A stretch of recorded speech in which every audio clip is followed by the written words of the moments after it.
Vote മോഷണത്തിലൂടെ BJP. ജനാധിപത്യത്തെ അട്ടിമറിക്കുകയാണെന്ന് MLA. Aryadan Shoukath പറഞ്ഞു. വിഷയത്തിൽ സി.പി.ഐ.എമ്മിന്റെ മൗനം ബി.ജെ.പിയെ പ്രീണിപ്പിക്കാനാണെന്നും അദ്ദേഹം പറഞ്ഞു. വോട്ട് മോഷണത്തിനെതിരെ തൃക്കലങ്ങോട് കോൺഗ്രസ് മണ്ഡലം കമ്മിറ്റി സംഘടിപ്പിച്ച സിഗ്നേച്ചർ ക്യാമ്പയിൻ ഉദ്ഘാടനം ചെയ്ത് സംസാരിക്കുകയായിരുന്നു എം.എൽ.എ.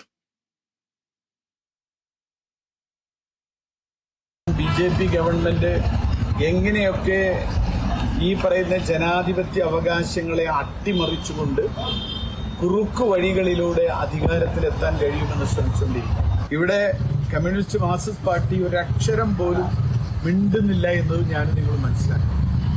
ബി.ജെ.പിയുമായി ഏതെല്ലാം രൂപത്തിൽ സന്ധ്യ ചെയ്തുകൊണ്ട് മുന്നോട്ട് പോകാൻ കഴിയും, എങ്ങനെ ഭൂരിപക്ഷ പ്രീണനം നടത്താൻ കഴിയും, ഇതിന്റെ ഒക്കെ പ്രതികരണം നമ്മൾ കണ്ടുകൊണ്ടിരിക്കുക. അപ്പൊ ഈ രൂപത്തിലുള്ള പ്രവർത്തനം നടക്കുമ്പോഴാണ് രാജ്യത്തിന് നമ്മൾ നേടിയെടുത്ത സ്വാതന്ത്ര്യവും നമ്മുടെ ജനാധിപത്യ അവകാശങ്ങളും നിലനിർത്താനുള്ള ഒരു വലിയ പോരാട്ടത്തിലാണ് രാഹുൽ